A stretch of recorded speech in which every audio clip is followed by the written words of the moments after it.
L'île de Sainte-Hélène est située dans l'Atlantique, au large des côtes africaines. Elle est si petite qu'elle ne représente qu'un point sur la carte du monde, un tout petit point. Elle appartient à la couronne d'Angleterre et sert d'escale pour les bateaux qui se rendent en Afrique du Sud. Quelques plantations couvrent le sol de l'île et une garnison militaire défend le port.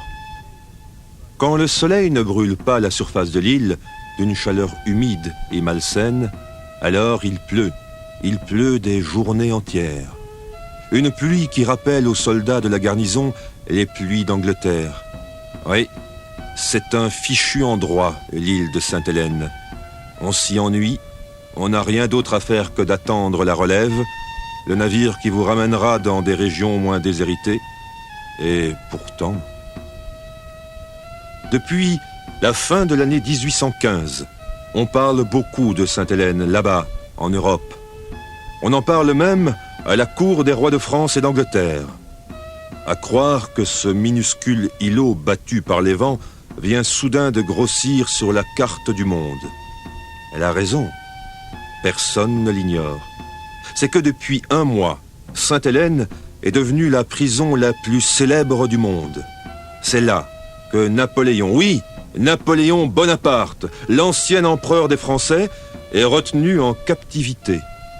Avec une poignée d'amis fidèles, il vit là, sur ses 120 km² d'ennui et de silence, lui qui était le maître de l'Europe. Il va y demeurer pendant 5 ans, jusqu'à sa mort en 1821. La résidence de Napoléon durant toutes ces longues années d'exil est une propriété entourée d'arbres et de palissades qui s'appelle Longwood. On l'a souvent décrite. C'est une longue maison basse, assez froide, où le temps semble passer moins vite qu'ailleurs. Encore pendant la journée, l'ex-empereur a de quoi s'occuper. La conversation avec les dames de l'endroit, la lecture, un peu de promenade et surtout les mémoires qu'il dicte régulièrement à son confident, Las Cases. Mais la nuit, que faire? Que faire quand on ne dort pas? Que la lampe est trop faible pour pouvoir lire, que tout le monde est couché, qu'on n'entend rien d'autre que le bruit monotone de la pluie. Car une fois de plus, en cet automne de l'année 1820, il pleut, il pleut, il pleut. Il n'y a rien à faire d'autre que de repasser en revue ses souvenirs. Comment lui, qui a connu la puissance et la gloire, en est-il arrivé là? Bon, c'est inutile. Je ne parviendrai pas à me rendormir. Il vaut mieux que je me relève. Quelle heure est-il? Si au moins je savais quelle heure il est. Ah, voilà. Avec cette chandelle, je vois mieux. 00h30. Décidément, ces nuits sont interminables. Tant pis, je me lève. Je ne suis pas fait pour rester dans mon lit à me tourner et me retourner. Ou bien je dors, ou bien j'agis. Il n'y a pas de juste milieu. Ainsi, à Waterloo, la nuit qui précédait la bataille, j'ai dressé mes plans d'action avec les officiers qui m'entouraient. Puis, j'ai été me coucher. 30 secondes après, je dormais. Et au réveil, c'était Waterloo. Ça s'est joué très vite, le sort de cette bataille.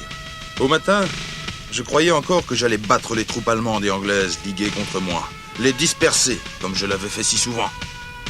Et puis, non. La malchance, la fatigue peut-être. C'est moi qui ai été battu. 6 juin 1815. Je me souviendrai de cette date toute ma vie. Le vent de la défaite. J'ai dû fuir, sans mes fidèles grognards. Je tombais ce jour-là aux mains des Anglais. J'ai sauté dans ma calèche et à bride abattue, j'ai regagné Paris.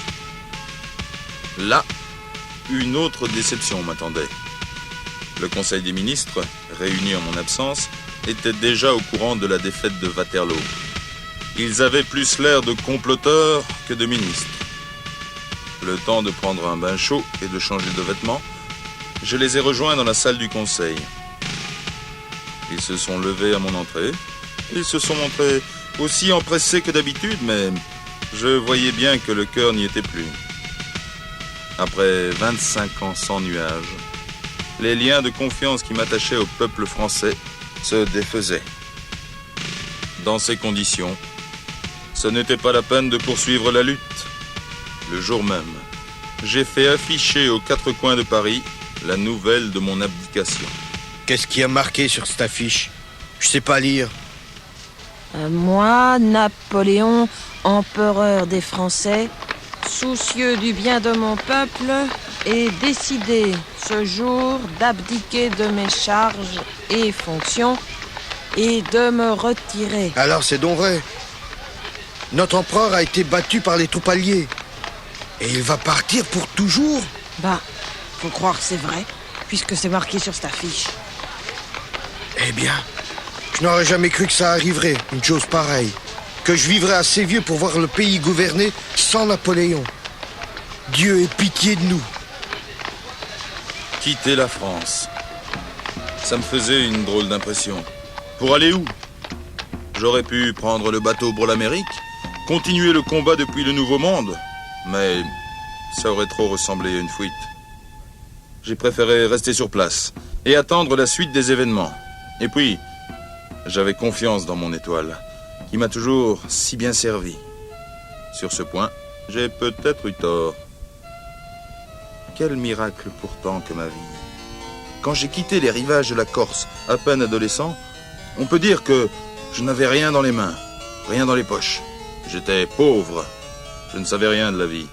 Je ne parlais que mon patois. Mes parents avaient voulu que je devienne officier de l'armée française. Et c'était certainement pour moi la meilleure façon de faire carrière. Je ne savais rien, mais j'étais travailleur et je voulais réussir.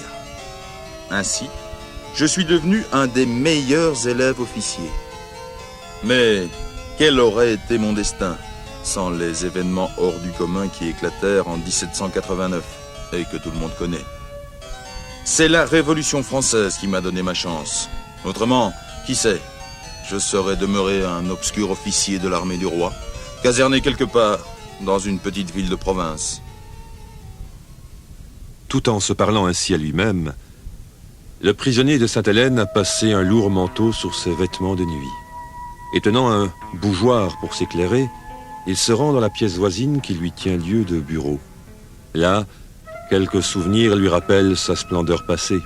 Un tableau de David, son peintre favori. Un secrétaire ennoyé offert par le roi de Prusse, après avoir été battu par les troupes de Napoléon. Un globe terrestre présentant l'état du monde en 1810. Une grande partie de l'Europe est imprimée en bleu. C'est le théâtre des victoires de l'empereur. Tout le reste de la pièce est meublé de fauteuils, de tentures, de tapis qui portent tous la marque d'un aigle aux ailes déployées. C'est l'emblème de Napoléon. Celui-ci marche à pas lents dans ce bureau de Longwood. C'est un homme de petite taille, au visage ovale, au nez fort, aux yeux très vifs. Bien qu'il n'ait que 51 ans, il paraît fatigué et se tient comme un homme âgé. Trop de batailles, trop de travail, trop de responsabilités sans doute. Un petit sous-officier corse ne devient pas l'empereur le plus puissant du monde sans dépenser une énergie énorme. Et à présent que la partie est finie, il ne reste plus qu'un petit homme fatigué, seul avec ses souvenirs. L'horloge du bureau, une superbe horloge à cylindre, marquée d'un double N en or, sonne 1 heure, sans arracher Napoléon à ses pensées. Le regard lointain, il fait lentement tourner la mappemonte entre ses doigts. Soudain, un petit bruit de pas résonne dans le couloir, des pas hâtifs, précipités. Napoléon relève la tête, regarde la porte s'ouvrir. On n'a même pas pris la peine de frapper. Inutile de demander qui peut surgir ainsi en plein milieu de la nuit. C'est Hudson Lowe, le gouverneur de l'île, le gardien de l'ex-empereur. Il porte raidement l'uniforme et son visage, maigre, pâle et inerte comme un masque de carême, est à peine hâlé par la course qu'il vient de faire sous la pluie. Tiens, monsieur Hudson Lowe, quelle bonne surprise! Que me vaut le plaisir de votre visite, à cette heure tardive? Bonjour, général Bonaparte. Allons, pas de ces titres farfelus avec moi. Je suis toujours empereur des Français, que je sache. J'ai reçu le sacre des mains même de sa sainteté le pape. Alors, appelez-moi sire, comme tout le monde, ou monsieur, comme les malpolis. Mais laissez ce général Bonaparte au magasin des accessoires. Très bien, monsieur. Vous ne dormiez pas? Pourquoi? Pourquoi j'ai des insomnies? À cause de vous, sans doute. Vous êtes toujours là à me surveiller, à me tracasser. Ça finit par me rendre nerveux. J'ai mes raisons pour vous surveiller si attentivement. Que voulez-vous dire? D'après des renseignements confidentiels que je viens de recevoir, Oui, des dénonciations anonymes. il semblerait que vous méditiez une évasion. Vous n'y pensez pas? Je suis si bien ici. Il paraît qu'un navire battant pavillon français a doublé le Cap Vert il y a quelques jours. Et viendrait m'enlever sur cette île, au nez à la barbe de vos soldats. C'est absurde. Je sais très bien ce que je dis. Je me méfie de l'eau qui dort. Après tout, en 1814, on vous avait déjà exilé sur l'île d'Elbe. Et vous vous êtes évadé. C'est vrai. Mais à l'époque, j'étais plus jeune. Et le pays était encore de mon côté. Tandis que maintenant... Vous ne dormez pas, me dites-vous? Mais moi, je dors mal, à cause de vous. Cette nuit, j'ai rêvé que vous vous envoliez en montgolfière. Voilà donc la raison de votre irruption chez moi en pleine nuit. Vous faites des cauchemars. Et des cauchemars assez convaincants pour vous faire traverser toute l'île. Et vérifier que je suis toujours votre prisonnier. Oh, j'avoue que... N'avouez rien, mon cher Lao. On risquerait de nous surprendre et de vous dénoncer. Après tout, une lettre anonyme est vite expédiée. Comme vous le savez si bien. Un petit doigt de Porto. Non, merci. Bonne nuit.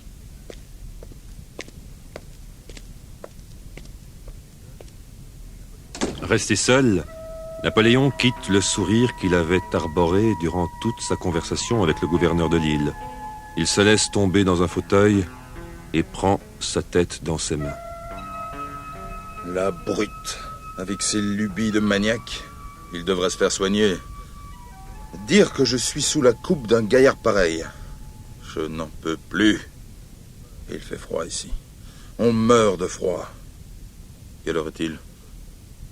Presque 2 heures du matin. Tant pis, j'appelle mon ordonnance.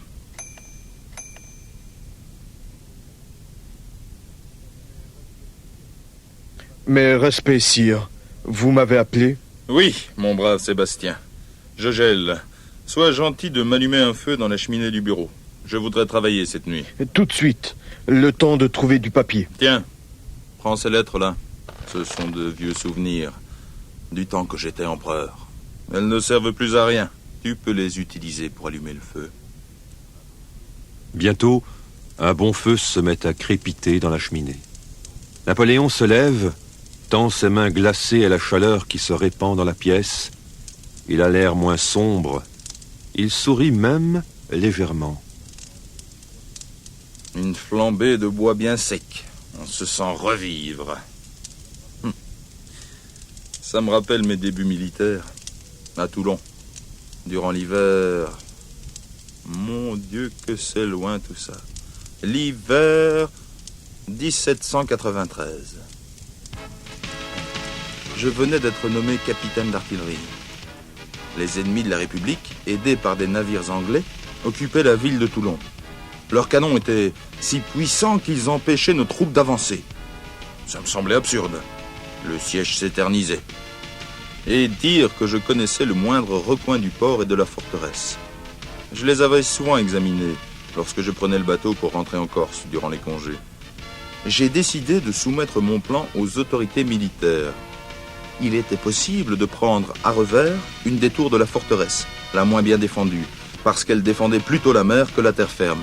Mais pour cela, il fallait disposer d'une liberté de manœuvre qui n'était pas habituelle dans l'armée révolutionnaire, tiraillée entre ordre et contre-ordre venus de Paris et déchirée par des querelles d'influence. Grâce à l'appui d'un de mes compatriotes qui faisait partie de l'état-major, j'ai obtenu une audience du général Dollier, un vieux dur à cuire, autoritaire et cassant. Ah, voilà notre petit capitaine.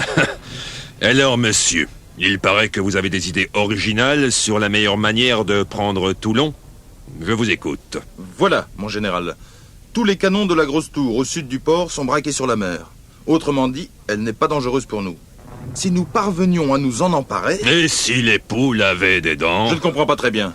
Si les poules avaient des dents, elles pourraient manger les navires ennemis, les navires anglais. Et tous nos problèmes seraient résolus.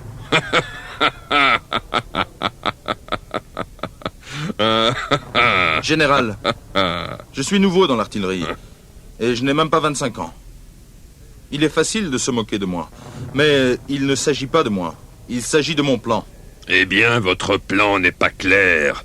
On n'y comprend rien du tout. Si vous le permettez, je vais essayer d'être plus précis. La scène se passait sous la tente du général. Il venait d'achever son repas en compagnie de son état-major. On avait servi le café. Napoléon s'approcha du plateau et, sous les yeux subjugués du général, commença à disposer sur la nappe la cafetière, le pot au lait, le sucrier, les petites cuillères. Mais que faites-vous? Je vous explique. La cafetière, c'est la grosse tour. Le pot au lait et le pot au sucre représentent les bateaux ennemis. Les petites cuillères, ce sont les canons que je manœuvre. Avec votre permission, bien entendu. Alors, après-demain, à l'aube, je bombarde soudain la face nord-est de la tour. Ses défenseurs se mettent à l'abri. Aussitôt, vous lancez la cavalerie vers l'autre côté des remparts pour faire diversion. À ce moment, une centaine de soldats d'élite grimpent dans la grosse tour. Ils s'emparent des canons qui sont tournés vers le large, comme vous le savez. Ils se mettent à bombarder les Anglais. De mon côté, je redouble le feu, au risque de faire éclater mes pièces d'armes. La confusion est à son comble. Vous donnez l'assaut final. La ville est à nous. Tonnerre! Je n'ai jamais entendu des sornettes pareilles. Laissez ma cafetière tranquille, voulez-vous? C'est de la porcelaine de Limoges véritable. Votre plan n'a aucune chance d'aboutir. Je ne veux plus en entendre parler, compris? Rompez maintenant! Napoléon sortit foudrage. C'était ainsi. Très bien. Il avait des alliés puissants à Paris. Le conventionnel Barras notamment. Un homme dur qui avait voté la mort du roi et qui disposait d'une forte influence sur l'armée. Il lui écrivit une lettre expliquant qu'à cause de Dollier, la ville de Toulon risquait de rester aux mains des ennemis. Le résultat ne se fit pas attendre. Un mois plus tard, le colérique général était remplacé par un nouveau chef, plus favorable aux idées originales. Le plan de Napoléon fut appliqué point par point. Il réussit au-delà de toute espérance. À la fin de la matinée, Toulon était libre. Les navires anglais prenaient la fuite, excepté 2 qui flambaient sous les cris de joie des soldats vainqueurs.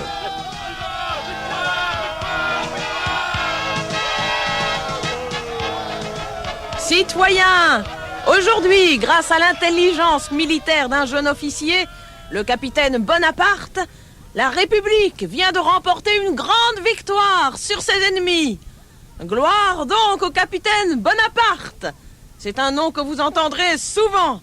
Notre patrie a besoin de jeunes hommes comme lui.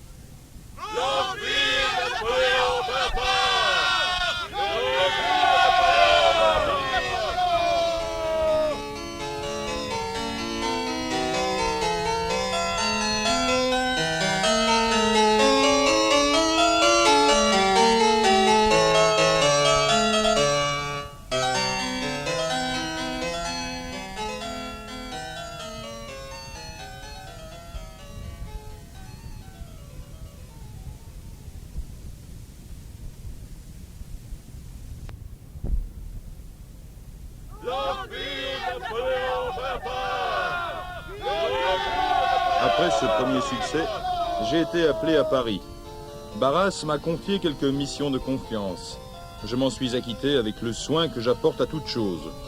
Je n'aime pas travailler à moitié. Un jour, le conventionnel m'a fait venir chez lui. Il avait sa tête des grands jours. Un mélange d'astuce et d'énergie qui me faisait toujours rire un peu. Assieds-toi, mon garçon. Je suis content de toi. Te voilà général à présent. C'est bien.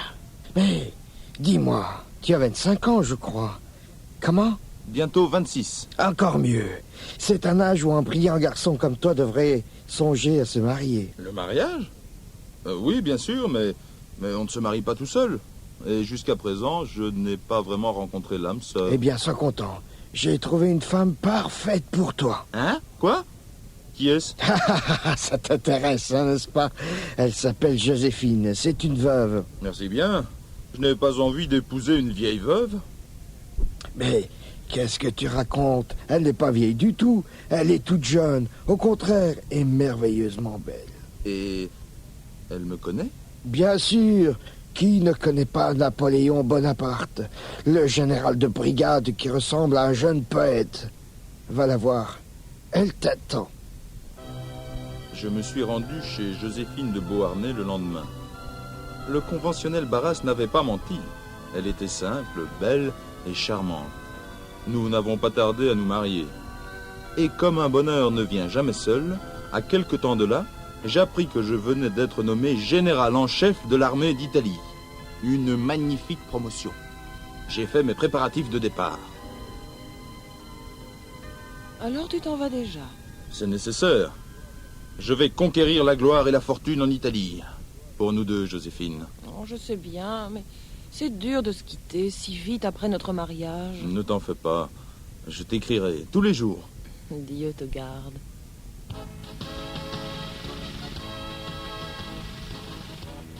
Les troupes autrichiennes occupent l'Italie et menacent les frontières de la France. Celle-ci ne dispose que de maigres troupes, mal équipées, car les excès de la Révolution ont appauvri la nation. Jusqu'alors, les Autrichiens ont plutôt tendance à l'emporter sur le champ de bataille. Il faut un grand militaire pour renverser le sort. Napoléon fera-t-il l'affaire? On regarde débarquer le nouveau général, presque inconnu hors de Paris, avec beaucoup de méfiance. Comment? C'est lui qui va battre les Autrichiens. Les officiers rient lourdement. Les simples soldats, par contre, sont impressionnés par la jeunesse et la liberté d'allure de ce général au visage d'adolescent. Car il ne ressemble pas à n'importe qui, le Napoléon Bonaparte qui prend la tête de l'armée d'Italie. Mince, les cheveux longs, le profil aigu, la voix extraordinairement rapide, il paraît animé d'un tempérament de feu. Très vite, on découvre qu'il voit tout, qu'il sait tout, qu'il ne dort presque jamais. Il bavarde beaucoup avec les soldats pour prendre le pouls de l'armée, comme il dit. Et de temps à autre, il éclate d'un rire rapide et charmant. Aux yeux des hommes qui le voient opérer en cette année 1796, il tranche sur l'habituelle lourdeur de la vie militaire. On dirait le portrait même de la jeunesse. En avant! Entre la France et l'Italie, il y avait les Alpes et c'était l'hiver. La neige, le froid, le verglas qui fait déraper les chevaux et les précipices qui vous guettent au premier faux pas, tout cela semblait constituer un obstacle infranchissable. Mais pas pour Napoléon. Gravissant les rochers, les contournant ou les faisant sauter à la poudre quand il n'y avait pas d'autre solution, il fait franchir à ses hommes la grande forteresse naturelle. Les mains, les cœurs sont gelés. Mais le soleil italien leur rend bientôt la vie. Au loin, on aperçoit les premiers oliviers et un grouillement d'hommes en marche comme des fourmis. Quand Bonaparte fut parvenu dans la plaine et qu'il vit les soldats autrichiens qui manœuvraient en grande hâte, il ne put s'empêcher de rire et son visage en fut illuminé. Regardez-moi ces lourdeaux. Ils viennent à notre rencontre. Avec quelle lenteur. On dirait qu'ils ont des chaussures de plomb. Quel est votre plan, général? Mon plan? Je n'ai pas de plan. Nous allons tomber sur eux comme la foudre et les détruire. Mais ils sont nombreux, général, et mieux armés que nous. C'est vrai, ils sont nombreux, mais ils sont lents. C'est ce qui va les perdre. J'opposerai ma vitesse à leur force, comme du feu à la glace. Ils n'auront pas le temps de se voir mourir. De toutes les guerres de Napoléon, la campagne d'Italie est la plus étonnante. Les victoires succèdent aux victoires. Montenotte, Millesimo, Castiglione, Lodi, Arcole, Rivoli. Ces noms rythment les défaites successives des Autrichiens. Leur empereur est obligé de signer avec Bonaparte un dur traité de paix. J'ai donc pu revenir à Paris, fort de mes victoires. J'y ai été accueilli, entouré, adulé. Mais je savais que ce genre de triomphe n'a qu'un temps. Si je voulais devenir indispensable, il fallait qu'on fasse appel à moi dans une situation de crise grave. Or, cette crise approchait. Pour qu'on me confie un jour les destinées de la France, le principal, c'est qu'on ne puisse m'accuser d'aucune des erreurs du gouvernement actuel qui les accumulait. J'irai chercher d'autres victoires au loin. Et quand on aurait besoin d'un homme énergique et indépendant pour redresser la barre, c'est à moi qu'on penserait. Le général Bonaparte est parti en Égypte. À bord de ses vaisseaux, il n'y a pas seulement des soldats, des canons et de la poudre. Il emmène aussi des savants, des écrivains, des dessinateurs. Tous ces gens-là ont un esprit curieux et une volonté d'apprendre qui les honore. Ils vont percer les secrets de l'ancienne Égypte, la plus vieille civilisation connue du monde. Longue vie au général Bonaparte! Vive Bonaparte! J'ai adoré l'Égypte, qui a le soleil de mon pays, le goût de la sagesse et la couleur de l'or. J'ai navigué sur le Nil, j'ai visité les tombeaux, j'ai fait déterrer les pierres qui portent encore sur leurs flancs l'écriture des anciens pharaons. Un jour, un homme, à force de travail, parviendra à les déchiffrer. Je me suis battu aussi, puisque j'étais là pour ça. Je n'aime pas les batailles, à vrai dire. J'aime le jeu des échecs, la partie que deux hommes se disputent en opposant leurs armées. Mais ce qui m'a le plus fasciné, ce sont les pyramides. Ces blocs de pierre géants, pointus comme un chapeau de mage, et qui dorment dans le sable depuis 4000 ans. Malgré la fatigue et la chaleur, j'ai escaladé la plus haute, et de là, j'ai contemplé mon armée, la plaine du Nil, les toits rouges du Caire. Je crois que c'est la seule fois de ma vie où j'ai eu l'impression de connaître la grandeur, dans toute sa simplicité. En 1799, l'histoire de Napoléon se précipite. On a besoin de lui. Il accourt, laissant en Égypte son armée qui, une fois privée de son chef, connaîtra bien des revers. Le voilà premier consul, et 2 ans plus tard, il est nommé consul à vie. C'est une première étape. Tout paraît lui réussir. Et il ne chôme pas un seul instant. Il multiplie les initiatives, code civil, nouveau système financier, Banque de France, université, Légion d'honneur. Tout serait pour le mieux s'il n'y avait la guerre qui recommence. Il faut retourner se battre, en Italie, en Prusse, en Autriche. Le nom de Napoléon devient celui d'un chef militaire, généreux, mais trop puissant. Lui qui aimerait n'être connu que comme le plus sage gouvernant de son époque. Et les mois, les années se passent en conquête, en bataille, de plus en plus vite, de plus en plus loin. Un jour, je me suis dit, pour réussir à ramener l'ordre en Europe, il faut que j'impose une image plus sereine, plus durable. J'étais premier consul, j'avais tous les pouvoirs. Je pesais beaucoup plus lourd dans la balance que l'empereur d'Autriche ou l'empereur de Russie. Alors, pourquoi ne pas devenir roi à mon tour? J'en ai parlé à ma femme, la douce Joséphine. Elle m'avait donné bien des soucis, mais c'était ma femme, et je l'aimais toujours. Je suis décidé, et l'Assemblée me soutient. Joséphine, je vais prendre le titre d'empereur. C'est grave comme décision. Es-tu sûr que ce soit une bonne idée? Et si l'armée ne t'approuve pas? Elle m'approuvera. Mais tu as raison. Il faut frapper un grand coup. Je vais me faire sacrer en grande pompe, à Notre-Dame. Et ce sera Pie VII qui posera la couronne sur nos têtes. Car toi aussi, Joséphine, tu seras sacrée. Tu deviendras l'impératrice de tous les Français, de toute l'Europe. Tu crois que Pie VII acceptera? Bien sûr. Il ne peut pas refuser.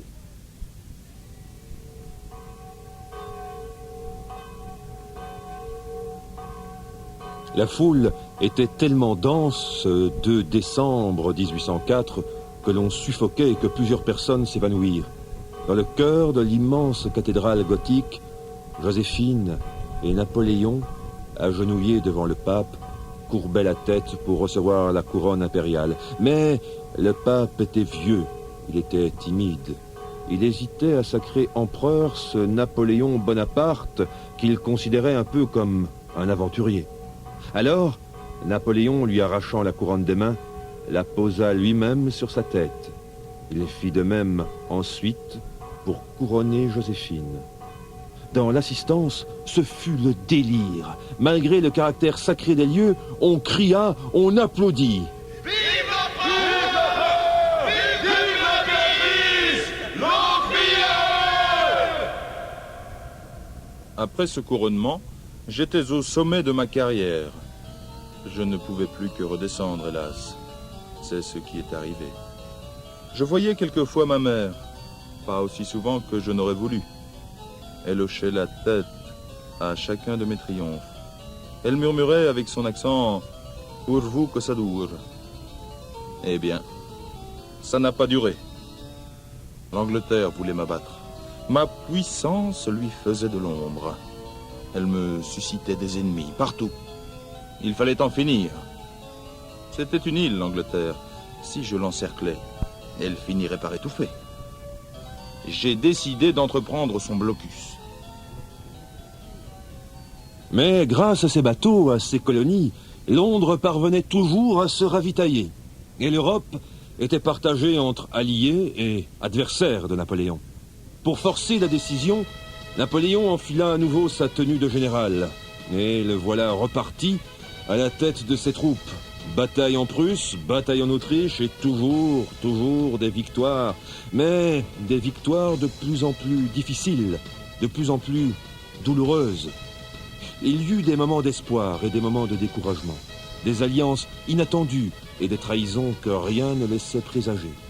Jusqu'au jour où, par une fatale succession d'événements, Napoléon envahit la Russie. Il espérait remporter une grande victoire avant l'hiver, mais cette fois, l'hiver ne fut pas son allié. Dans les rivières glacées, sous les boulets ennemis, sans rien à manger par un froid de moins 30 degrés, l'empereur perdit presque tous ses soldats.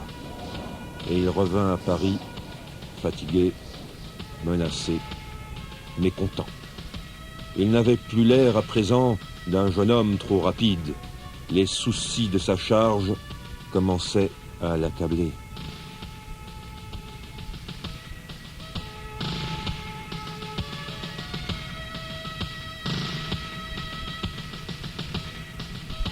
Pour vous que ça dure. Ça n'a pas duré. Dans le bureau de Longwood, l'ex-empereur Napoléon Bonaparte regarde la pluie tomber. L'île de Sainte-Hélène n'est qu'un gros caillou sur lequel il a l'impression d'être seul, plus seul que personne au monde. Le feu commence à s'éteindre, et il n'a pas le courage d'aller chercher de nouvelles bûches.